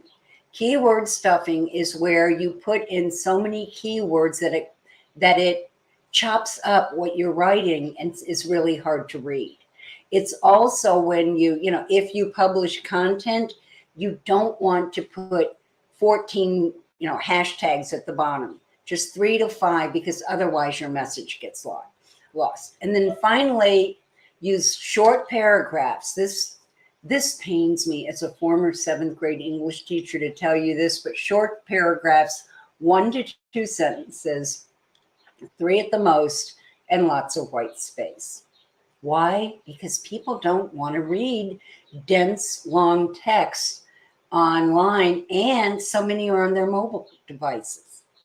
Okay, don't limit yourself to one description per job. This is a really key factor, because you can clone what you're doing. For instance, if you go and look at my profile, I have 2 businesses that are in business during the same time period. I have Radically Rewarding Careers, which is my career coaching business, and right now it says Dumont and Associates. We're rebranding, and so it has that. And so it has 2 different experiences, 2 different businesses in the same dates, because I don't want to close down my career coaching business. Sometimes people are referred to me, and while I usually don't work with them, I can line them up with somebody. I can make a referral. So I don't close it down for that reason. But you really get a chance to target those. I could put Dumont and Associates and target one experience towards coaches. I could do another one that's just directed towards consultants, or another one that's just directed for authors or speakers or something like that. So you can get more space to talk about it, and you can address your different niches. Okay, know what you want to be known for. And by this, I mean, don't try and be a jack of all trades. Don't try and appeal to everyone. When you try to appeal to everyone, you don't appeal to anyone, because you're not being specific about the problems and challenges they're facing. You want them to understand that they have landed in the right place. Okay, endorsements and recommendations. Now, you want to order your endorsements. That's your skills section, so that your top 3 that you want to be endorsed are on the top, because LinkedIn only displays the first 3, and then they have to click more to see more of it. So get them in order, and you can reorder them. You can move them around, and really use those as keywords. Now, if you attend my LinkedIn profile workshop next week, I'm going to talk a little bit more about this, because there are some cool things you can do.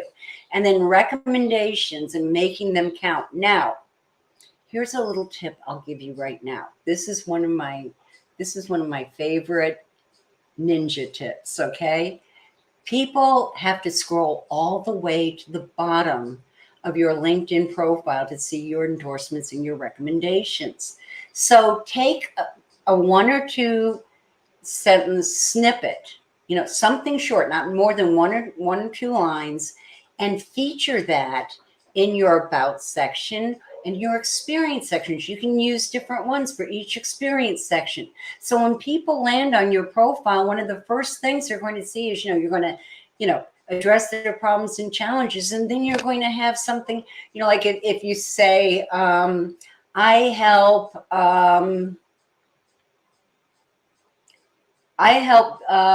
disenfranchised tech workers build new careers, okay? And then you have something there, a snippet that says, when I hired Susie Cream Cheese, I had just left my job and had no hope, and was just totally confused and lost.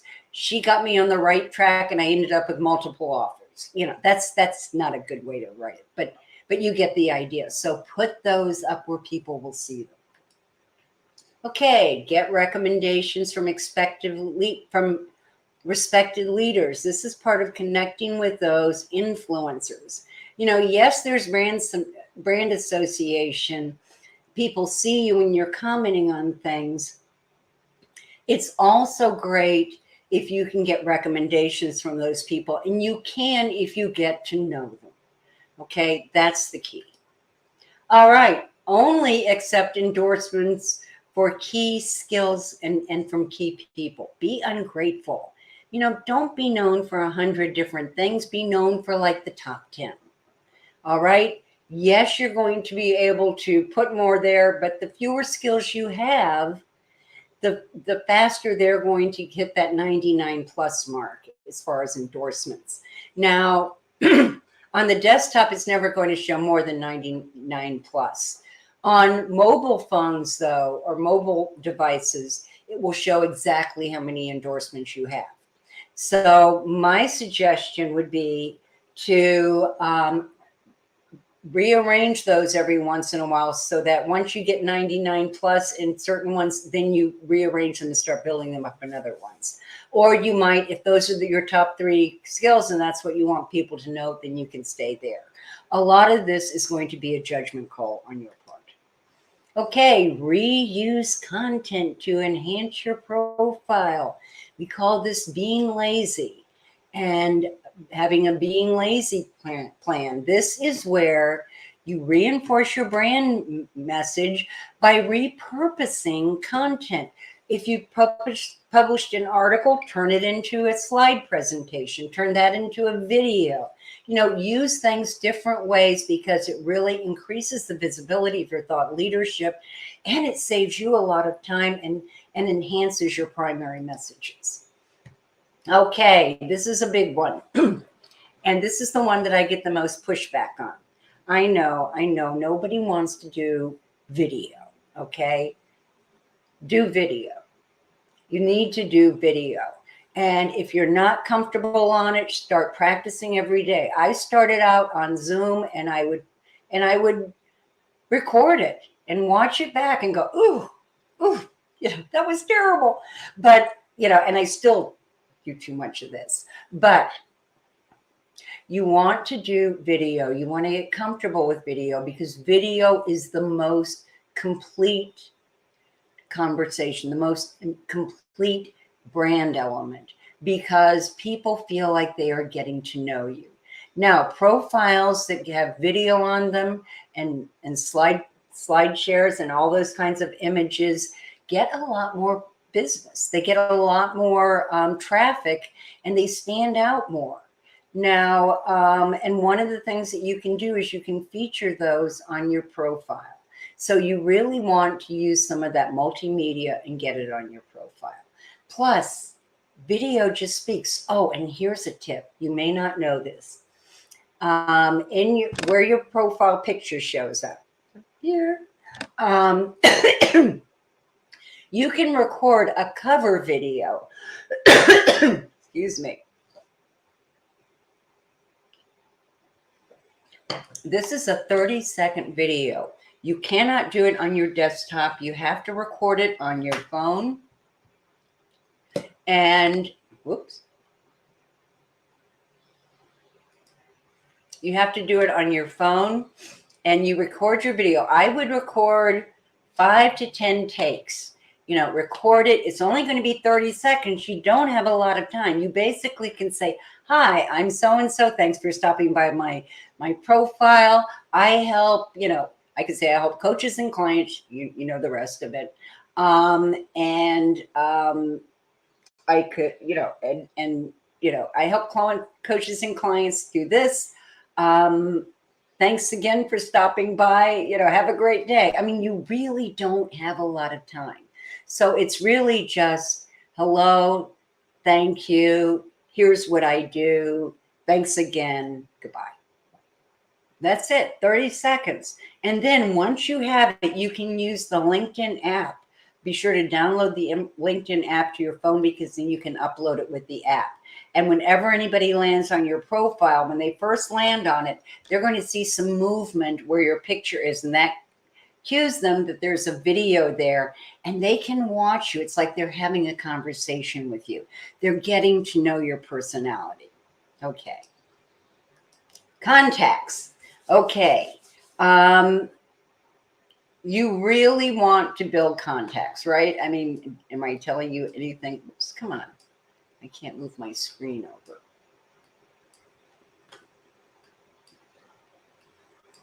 Why is this doing this for me? Hold on a second.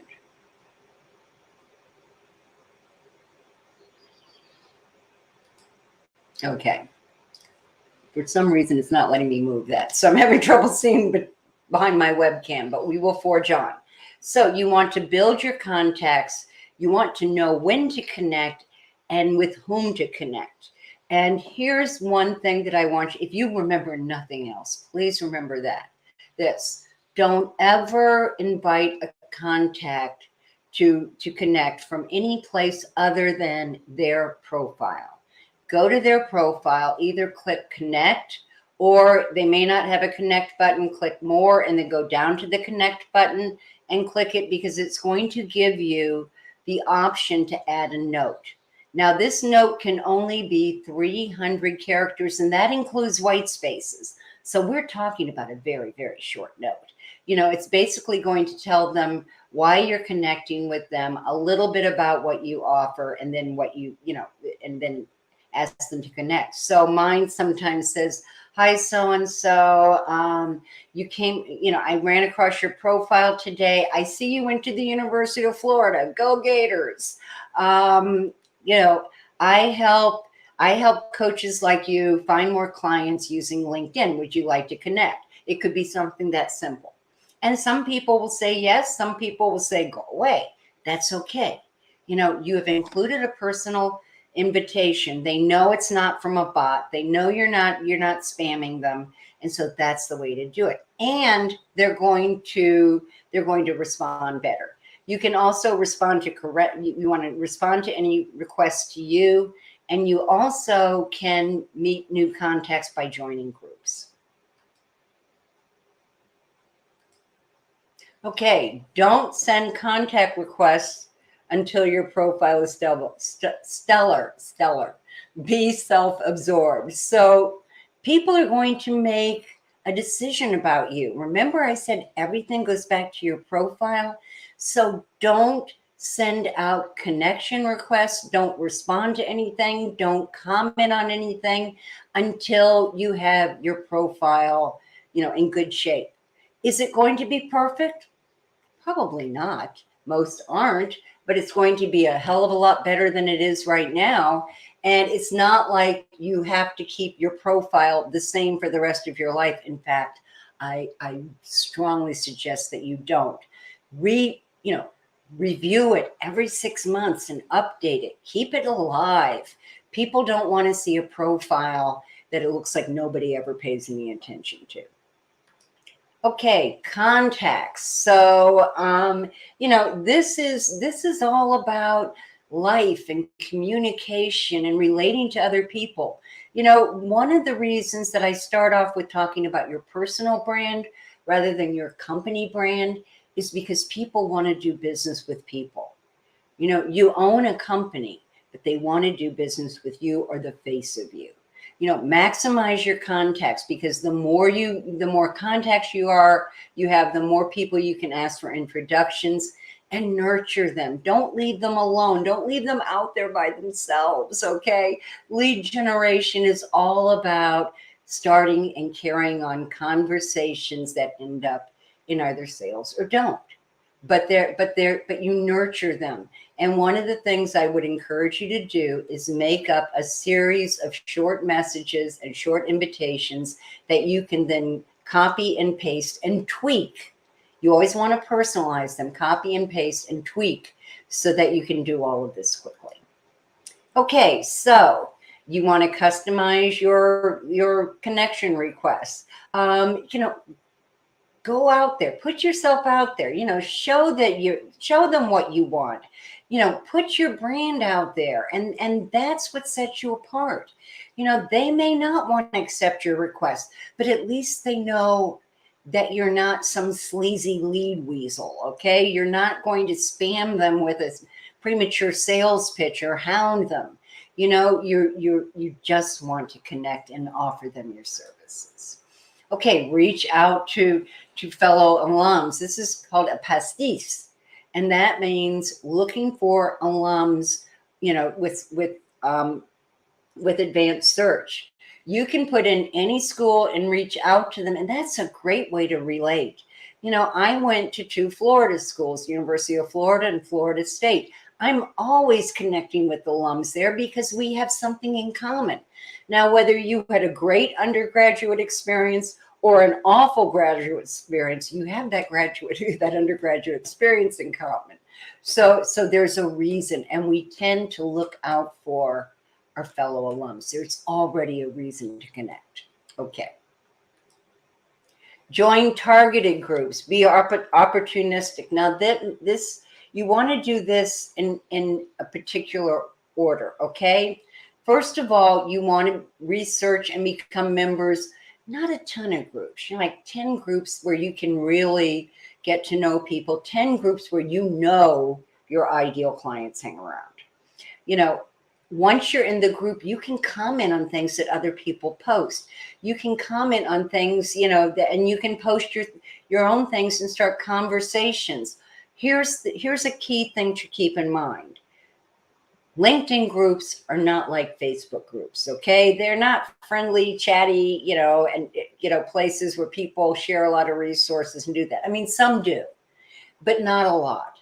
So check out your groups, research groups, and check out the ones where your ideal clients are most likely to be, and then see what's going on in there. Is it just spam, or people just posting events and job services and things like that?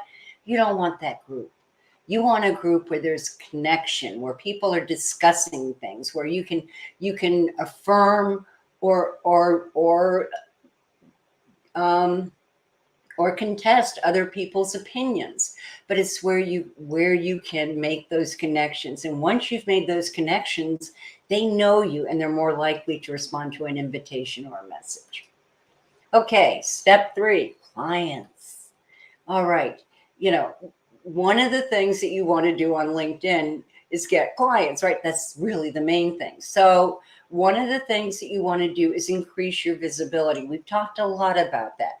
That has a lot to do with content marketing. That has a lot to do with commenting on other people's content.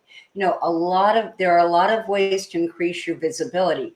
You know, if you use creator mode on LinkedIn, you can do live streams like this one, or you can have a newsletter or a podcast. You can have podcasts on LinkedIn now. So you can do all kinds of different things to increase your visibility. That will expand your network of both ideal clients or potential clients and referral and joint venture partners. And finally, you want to spend your time conducting research. You do not want to approach a potential client cold. At least look at what they're about before you connect with them.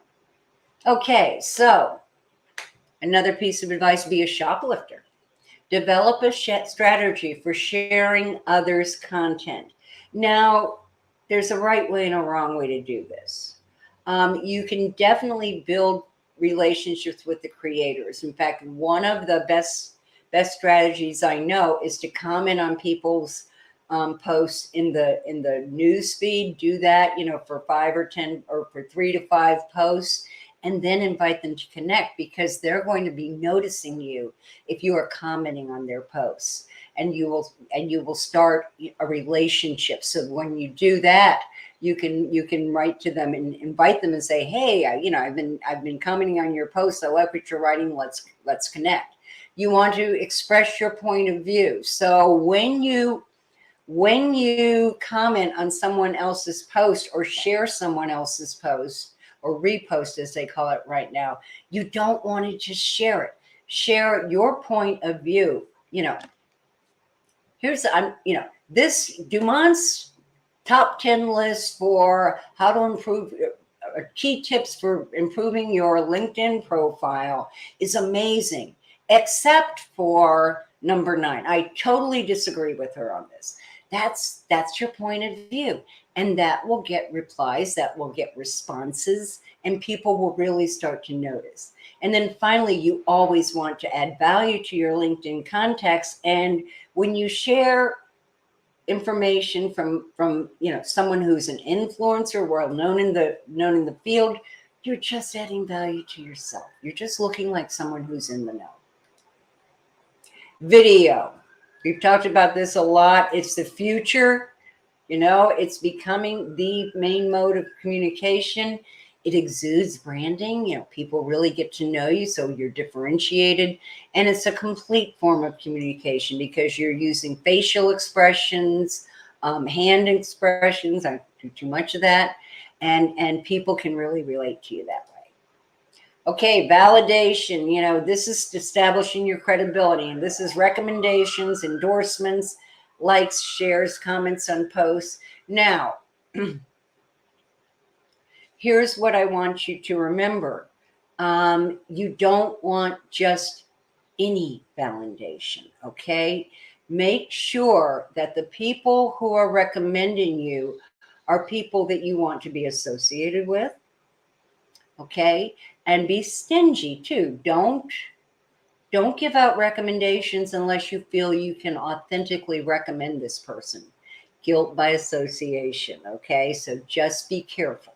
That's all I'm going to say. Okay, validate. Yes, increase your visibility. All right, be verbose. Now, I'm going to amend this a little bit. I used to tell you to blog with LinkedIn, and really, that's the best place to do it, because on LinkedIn, you don't have to worry about, search engines passing it or anything else. You can easily build a following by just using hashtags and build more of a following and be seen by more people than might see your blog post. So you can easily share long form content when you when you are on your homepage. There is a bar at the top that says, what would you like to post or what would you like to talk about? And in those choices, you have a choice of an article. Now, you can write a longer form post there. I would still, people say it can be from, I think they say it can be from 500 to 6,000 words. Don't write something that's 6,000 words. People don't want to read that much. Try and keep it to 2,000, okay? Maybe a little bit more than that. But if you, and be sure to use headlines to break it up. You can use pictures. You can embed video. You can do all of those things, but you can really build your audience fast. There are all kinds of tricks to this. I will be doing a 3-day content marketing workshop in a few months, so keep your eye on keep your eye on my events, and I will definitely see that you get an invitation. I'm also going to show you how to opt into my newsletter, so you'll get those events delivered directly in your mailbox. Okay, join groups, I already said. Okay, Sales Navigator, premium subscriptions. I would not bother with the business subscription. It doesn't get you much. Sales Navigator I have, but I have it more because I do searches and things for my clients. And I have my leads list there. Sales Navigator lets you do a whole bunch of cool stuff. I don't want you to think it doesn't. You can get a whole lot more search fields. You get, in-mails. You can develop leads lists, which are lists of all the people that you have in certain categories that you've developed. It's great, but it's over $1,000. I think it's over $1,000 a year now. It's right in that area. That's money, and think about it, because you can do everything that you can do with Sales Navigator with the free version, just not as easily, not as quickly, and there's some things that you get with Sales Navigator that you won't get with the free version, but you can easily do everything. Okay. Email is important because you can send it without knowing them. You don't have to have their email or anything. I tend not to use it because it seems very generic to me, so I only use it to invite people to events and things like this. Get the free month and bang the heck out of it. Use their search field to set up searches, and just keep generating those searches. And if you have a nephew or a niece or a son or a daughter or a friend who's really good with spreadsheets, get them to make up that spreadsheet while you're going through, and then it won't be so bad if you lose those contacts because you've already got a spreadsheet with them. You can generate a lot of contacts in 30 days. So use that to create your lists. So do be lazy. It's good for your brand, meaning, repurpose that content. And here's some of the ways that you could do it.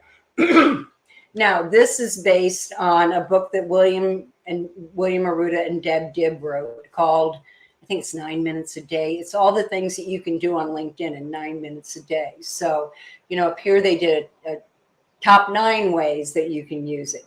They did a video on YouTube. They created that there used to be a LinkedIn service called SlideShare, but they created a presentation out of it. They did, a short video. They did Q&A. They did, more, just tips, quick tips.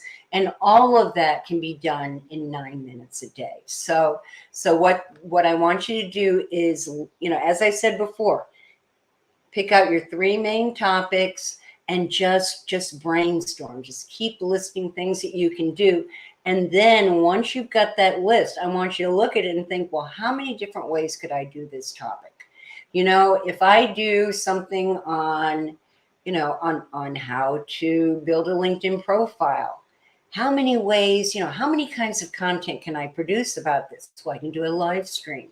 I can do a slideshare. I can do an article. I can do a top 10s list, like, on and on and on. So you want to figure out how to repurpose that and build what we call a being lazy plan. Okay, you want to respond to all requests of those people who have invited you. So you want to respond to all of those. Be stingy. And this is what I was talking about before. Only recommend people that you really respect, that you really know that they produce the results that you say, because who you endorse or recommend says something about you, right? It reflects on you. Research others. You can learn about others by looking for people who are similar to you. Use advanced search to find, I could use advanced search and go in and see, create a list of LinkedIn experts or personal brand strategists. Learn who's checking you out. Look on your profile in your analytics. It will tell you who's visited your profile. Now, if you have a free profile or you're using the free version of LinkedIn, you can only see 3 people who viewed your profile. But those are 3 people who viewed your profile, and they might want to know more about you. So learn about them. See who's following you. Your connections are all followers, but your followers are not all connections. So, so you can go and investigate them that way and see how you compare to competitors. Okay, who else are they looking at? Now, this is something that you can see if you go to one of your competitors. Like I could go to the profile of another brand strategist, and if they choose to do this, they can have a place enabled on their profile that says, people also looked at. You have a choice as to whether to display this or not. I don't. I choose not to display the profiles of other personal brand strategists. But some people do. They feel like it's a good service and it shows good faith. So that is a personal decision. Okay, and do your sleuthing under radar. Now, what I mean by that is you can go to your privacy settings, and you can select your visibility. The visibility that you have when you're visiting other people's profiles. You can choose full profile, meaning they will see who you are, your headline. You can use anonymous, or you can use limited. And I think that just shows school and industry or something. It's short, but it does not identify you. So you can go look at them, and they won't know you were there, but be sure to go back and turn it back on, because sometimes you do want people to know you've been visiting their profiles. When I am researching potential clients, I always keep it on, because I want them to see that I visited their profile. That helps. Okay. Privacy and settings. This used to be the way it looked, but it is, so you can go with options, your name and headline, private profile characteristics. So that just tells them the industry and where it is. And then you can have a completely anonymous one. Okay, so do toggle between anonymous and visible. Don't stay anonymous, because then you can't see who's visited your profile. Okay, so in summary, I should thought we'd never get here. LinkedIn is your most valuable branding tool if you are in business to business, or if you have clients or potential clients who deal with business. So if, my clients are on LinkedIn because I serve coaches and consultants, and usually their clients are certain kinds of coaches and consultants because their clients are on LinkedIn. So you want to look at that, as your brand and being able to really promote it. So you start with your brand, you keep everything accurate and relevant, and you work it in 9 minutes a day. Now, I suggest a little bit more than 9 minutes a day. I would suggest to you that you spend 15 to 30 minutes a day. You don't have to, but these are the things I would do. And I will do another live stream on this in the near future. I want you to make up a playbook, okay? So that you can do this in 15 minutes a day. Here's what you're going to have in your playbook. You're going to have your invitation templates. You're going to make up, 5, 6, 7, however many you want, invitations to connect. So remember, they have to be 300 characters or less, and you want them to be about 200 so you can put something personal in it. So have, 5 examples of that. Have 5 to 10 messages. One might be about sharing an article. One might be about providing asking if they want your lead magnet. But make these messages so that you can copy and paste them, tweak them. You're always going to make them personal. They are always going to go from their profile, because then you can say something personal. Okay, so that's what that's all about. I am going to, hold on, remove this. I'm back. Hello. Let me stop first and ask if there are any questions. Remember that if you're watching this on the recording, that you can ask me questions and I will be happy to get back to you. I am going to share something now. We have a few upcoming events that I want you to be aware of. Next week, I'm doing a live stream next Wednesday, same time, but not 3 hours. I'm doing it from noon to 1 on how to build a LinkedIn profile that sells. So if you've been watching this and you've been seeing all those suggestions, I'm going to go much more deeply into it next week. And then on June 14th, and I don't have it on here, what I'm giving you is, well, yes, I do.